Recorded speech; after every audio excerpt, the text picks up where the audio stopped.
Okay, so one of the questions that's often asked, and I know I asked it a lot when I first started, is my mix is too loud, but it's not loud enough, or my tracks are so hot that they're clipping. How come my mixes are not as loud as my friends' mixes or as other people? How do they get this loudness, and how do they manage to keep it from clipping?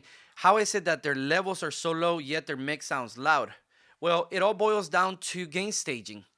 One of the worst things that we can do is rush into our mixes. On the first video you saw where I prepared my session, I organized my tracks. Today I'm going to talk about gain staging and how I use it in my workflow. As you can see, I have a bunch of tracks here that I imported for the session, and I'm going to look at this kick track here. I'm going to solo it.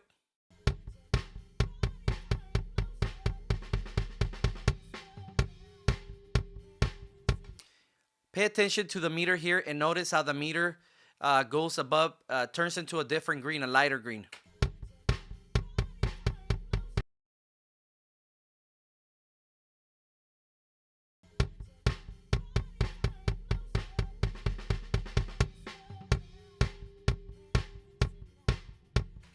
So if you notice, the meter or the signal is hovering around 20, and this is minus 20 dBFS, and it's peaking around minus 10,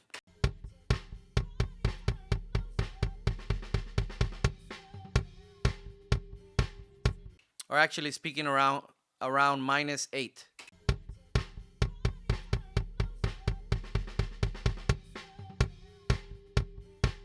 Okay.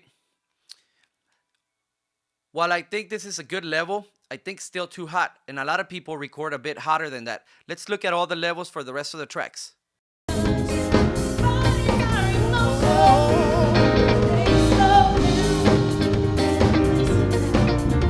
If you notice, a lot of the meters are peaking. Let's see. 9, 5, 11, 17, 6. Here's another 6, which is too hot. I'm going to throw a VU meter on my master track, so I'm just going to create a master track real quick. And to do that, I go Shift, Command End, and brings up the new track dialog. I'm going to create a stereo master fader. I'm just going to create one. I'm going to throw my VU meter on it.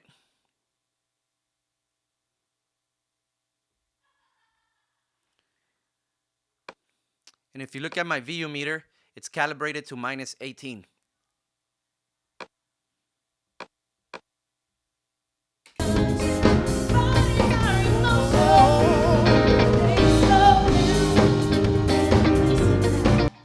So the total sum of all the audio and all of the tracks is making my VU meter go above my desired level.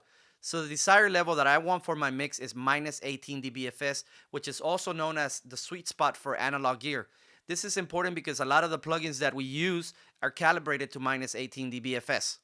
So just for training purposes, I'm going to lower the volume or the level, the input signal into my master track so you could see where I would ideally like it.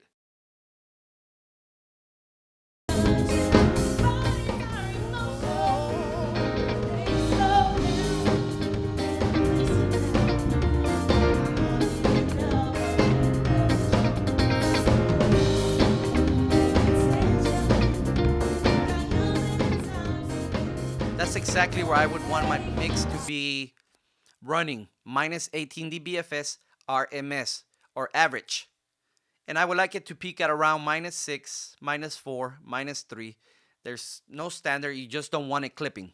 So one way to improve the amount of headroom that you have in your session is by gain staging your tracks. And how do you do that? And that's the big question.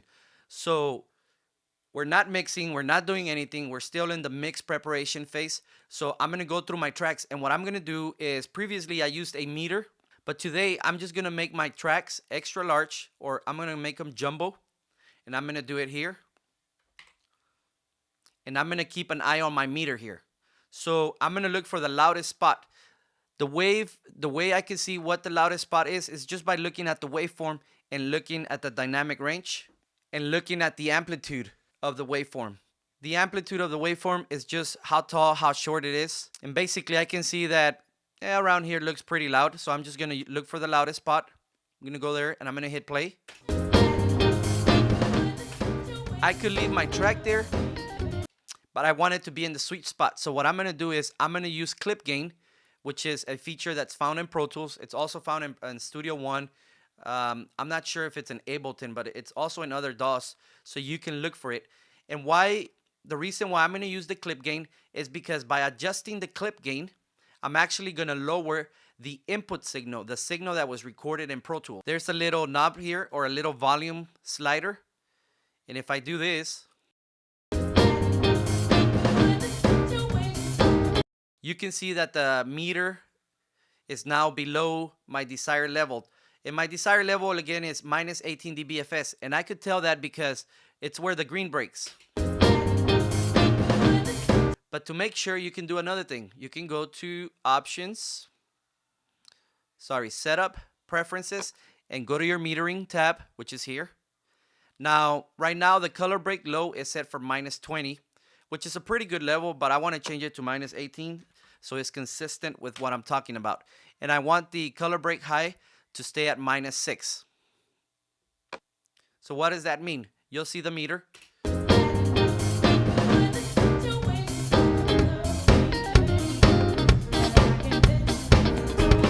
So every time you see the meter pass the green and it turns into the lighter green, you know that you've hit the minus 18 dBFS mark. When it changes into orange, you know you're above the minus 6 mark. So I'm just going to use a visual. It's not going to be too technical or too complicated. So I can do this two ways. I can either drag this down this slider, or I could just use my trim tool and it'll turn into this. And where the clip gain line is, I can just drag it down.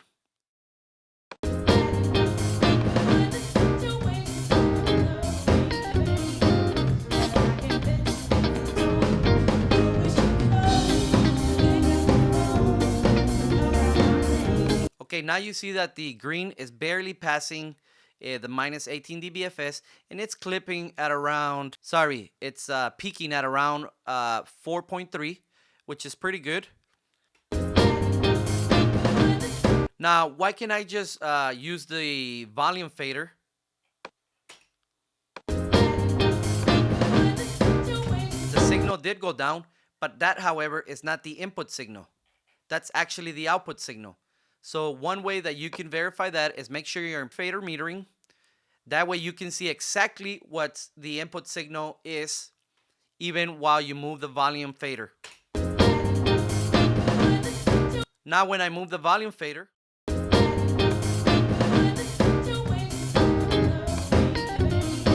nothing happens. Why? Because remember, the signal is the source that was recorded. The volume, basically, or the attenuator, what it does is it prevents the sound from coming out on your speakers. So basically all you're saying is I'm lowering the amount of signal that's coming out to my speakers. So that's very different. So when you gain staging, you're not gain staging the volume, you're gain staging the audio, the input signal, the very first step in the audio chain inside of your DAW. So let's go ahead and do it to all of our tracks.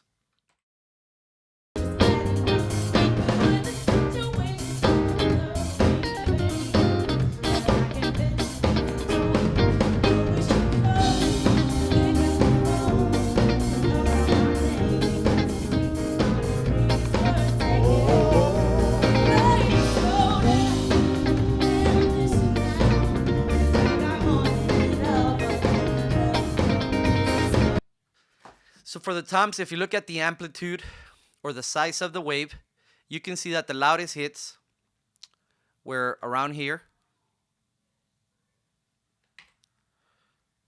I'm just going to exaggerate this a little bit. There. So I'm looking for when the tom hits.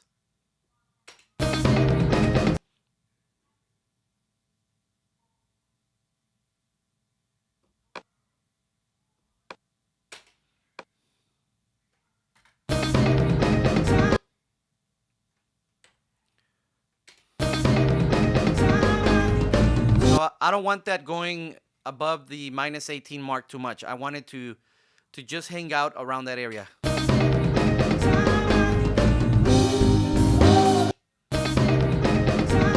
So that's pretty good.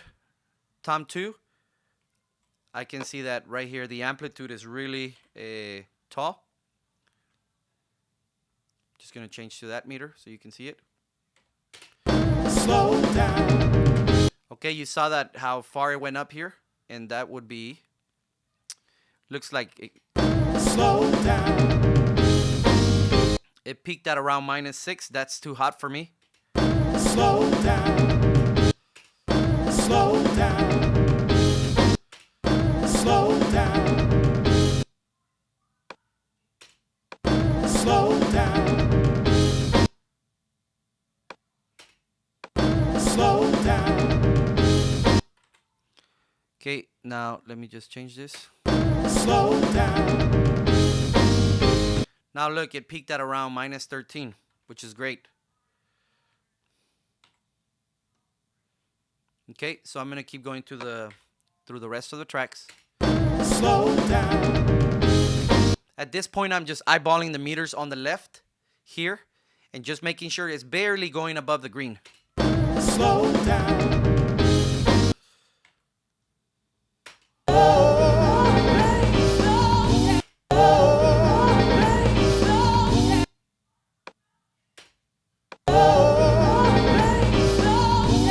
It's perfect. I'm going to look at the overhead.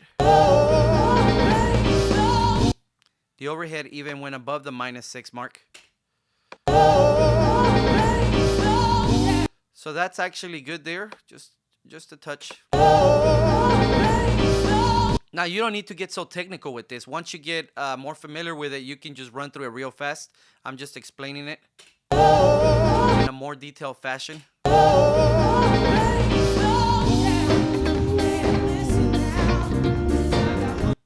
Room looks okay. It's a loud part there.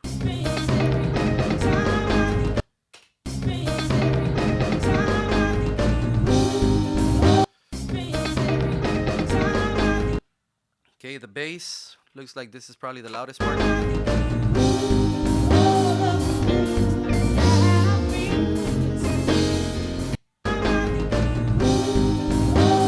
Okay, that's good. Then I'm gonna go to bass DI.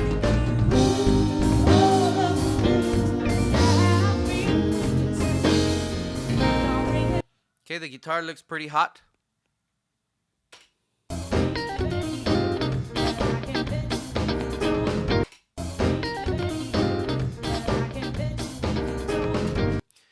You're gonna notice the difference once you start mixing and the audio starts going into your plugins, into your inserts, how much nicer the mix is gonna sound, how much smoother, how much more tone you're gonna get out of your plugins.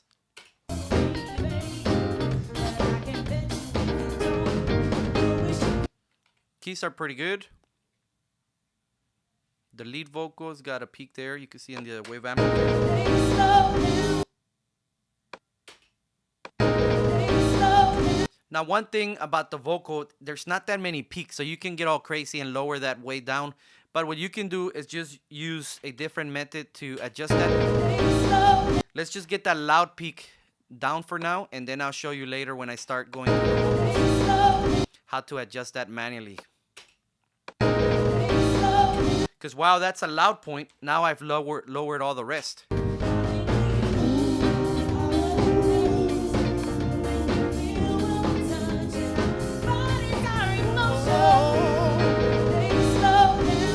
So I'm gonna fix that later, because the vocal is a bit more dynamic, and I can't just lower the input level without hurting the rest of the track. So I can do this manually, but let me finish gain staging all of the tracks, and then I'll go back to talk about that one, how I would manage that one. Slow down. So yeah, you see that peak there? It's just one out of a few. Slow down. I could lower it a little bit, but I can adjust it later.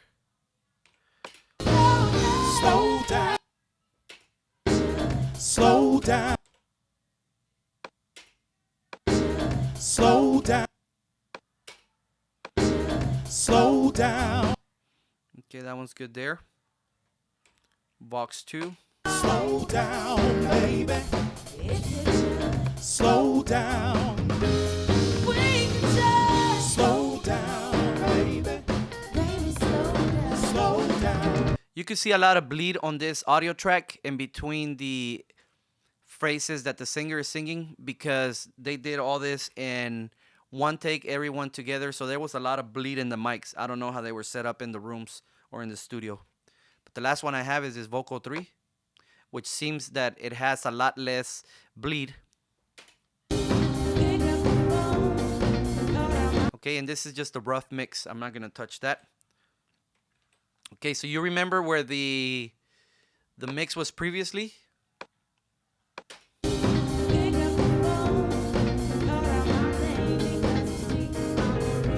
Okay, so the mix is now at around minus, let me go here.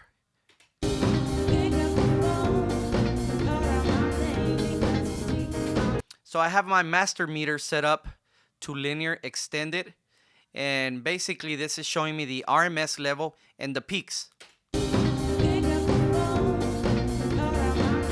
And you could see where the peaks are, the highest peaks or the loudest peaks are at minus 8.2, and the RMS is hovering around minus 20.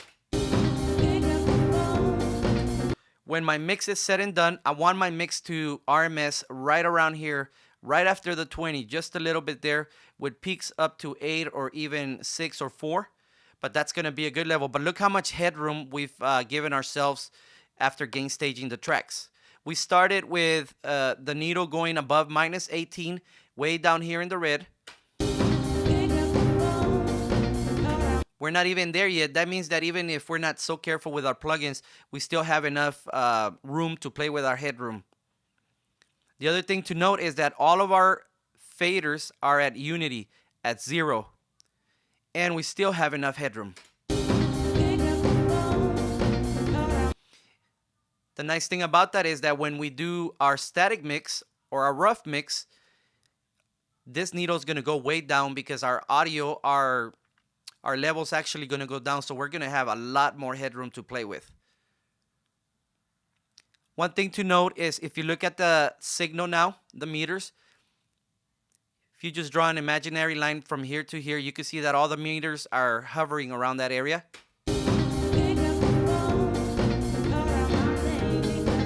To me, those are perfect levels and are within the sweet spot. When you're doing the gain staging, make sure that you're in pre-fader. Okay, so that you could see the true signal, the signal as it was recorded. Once you start moving it and changing the plugins, that's going to change. But now you're going to be looking at the output signal. So right now I'm going to go ahead and take pre-fader metering off. And now any adjustment I make to the faders is going to affect the meters.